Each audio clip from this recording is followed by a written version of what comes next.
হে everyone, চলে এসেছি আবার একটা রেসিপি নিয়ে। তো রেসিপিটা হলো লোটে মাছের চপ। তো সন্ধেবেলা ভাবছিলাম, কাল সন্ধেবেলা ভাবছিলাম কি খাবো কি খাবো। তো তখন মনে পড়লো যে লোটে মাছ রয়েছে, তো সেটারই চপ বানানো যাক। তো চলে আসি রেসিপিতে। প্রথমে যেই লোটে মাছগুলো ছিল সেগুলোকে যেভাবে আমার মা কাটছে দেখতেই পাচ্ছ, এইভাবে পিস পিস করে কেটে নিতে হবে। ঠিক আছে, কেটে নিয়ে একটু ভালো করে ধুয়ে নেবে। আগে একবার ধুয়ে নিতে পারো, তারপরে কেটেও আরেকবার ধুয়ে নিতে পারো, কোনো অসুবিধা নেই। তো এই মা যেভাবে কাটছে এইভাবে কেটে ফেলো জিনিসটাকে। ভালো লাগছে না দেখতে? আমি তো লোটে মাছ ভীষণ ভালোবাসি। তো এরপরে একটু রসুন বাটা দাও, তারপরে দাও আদা বাটা, দেন পেঁয়াজ পেঁয়াজ বাটা, তারপরে লঙ্কা কুচি, ওর পরে দেবে হচ্ছে গিয়ে হলুদ গুঁড়ো। হলুদ গুঁড়োটা মা একটু বেশি দিয়ে পড়েছিল, বাট তোমরা তোমাদের ইচ্ছা মতো দিতে পারো। যে যে কেউ কম হলে কম, বেশি হলে বেশি। তারপরে দেবে নুন, দেবে স্বাদ মতো। ঠিক আছে, দেন গোলমরিচ গুঁড়ো। এই জিনিসটা খেতে আমি প্রচণ্ড ভালোবাসি, যখন আমি স্যুপ খাই তখনও বেশি করে দিই। এখানে মাকে বললাম একটু বেশি করে দাও, এর গন্ধটা আমার খুব খুব খুব খুব ভালো লাগে, তাই জন্য আমি একটু বেশি করে খাই।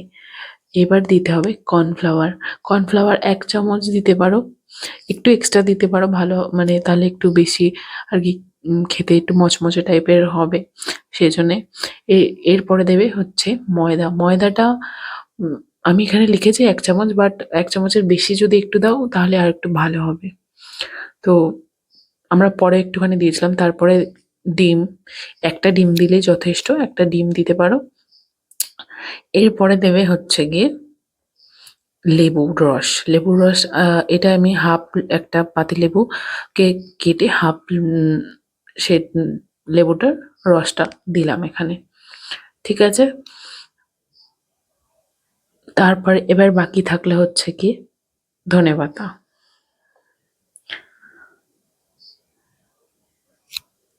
ধনেপাতাটাও দিয়ে দিল মা।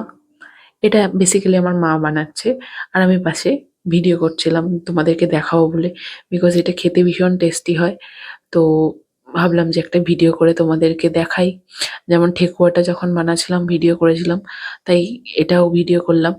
এই যে ওটাকে ভালো করে একদম মেখে নিলে, মেখে নিয়ে প্লেট চাপা দিয়ে কিছুক্ষণ, কতক্ষণ রাখবে, ০.৫ ঘন্টা রাখতে পারো, যত বেশি রাখবে একটু ম্যারিনেশনটা ভালো হয়। তো সেই অনুযায়ী যতক্ষণ রাখবে ভালো, ততক্ষণ। আমরা ওই ০.৫ ঘন্টা মতো রেখেছিলাম। তারপরে এরপরে তো অবভিয়াসলি বুঝতেই পারছো কি হতে পারে, যেমন করে কোনো চপ বা কিছু ভাজা হয় বা পকোড়া টাইপের কিছু ভাজা হয়, এটাও তেলটা গরম করবে তার মধ্যে, তারপরে ওটাকে পকোড়া টাইপ, পকোড়ার মতো বানিয়ে ছেড়ে দেবে তেলের মধ্যে দিয়ে, একদম ডিপ ফ্রাই করে ভাজবে, ব্যাস রেডি। তো দেখে নাও তোমরা, বাকি যেটুখানি বাকি আছে সেটুখানি ভিডিওতে দেখে নাও, আমি আর কিছু বলছি না। রেসিপির ব্যাপারে কিছু বলছি না, বাট একটা কথা বলছি, সেটা হচ্ছে গিয়ে যদি তোমাদের আমার এই ভিডিও ভালো লেগে থাকে তাহলে প্লিজ আমার যে কন্টেন্টটা মানে ভিডিওটা লাইক করে দিও, শেয়ার করে দিও, কমেন্ট করে দিও, আর পারলে আমাকে একটু ফলো করে দিও। অ্যান্ড যদি এরকম ভিডিও তোমাদের দেখতে ভালো লাগে তাহলে নিচে কমেন্ট করো যে হ্যাঁ ভালো লাগছে, তাহলে আমি আরও করতে, আমার মানে আরও করার ইচ্ছা হবে এরকম ভিডিও। আমি এরকম কোনো মানে পার্টিকুলার এই ভিডিও ওই ভিডিও কিছু না, আমার যেটা ভালো লাগে আমি সেরকমই ভিডিও করি। আর তোমাদের যদি দেখতে ভালো লাগে আমাকে প্লিজ একটা ছোট্ট কমেন্ট করে দিও যে হ্যাঁ ভালো লাগছে, আমি তাহলে আরও বানাবো এরকম video. Thank you so much সবাইকে।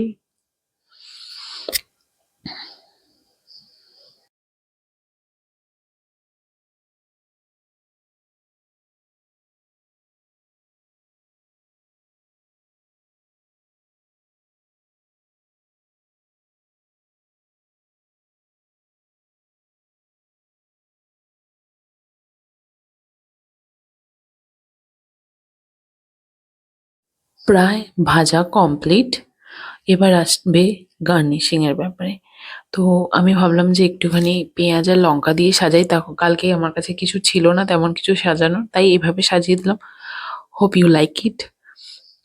আবার বলছি থ্যাংক ইউ সো মাচ আমার ভিডিওটা দেখার জন্য। Tata, bye bye.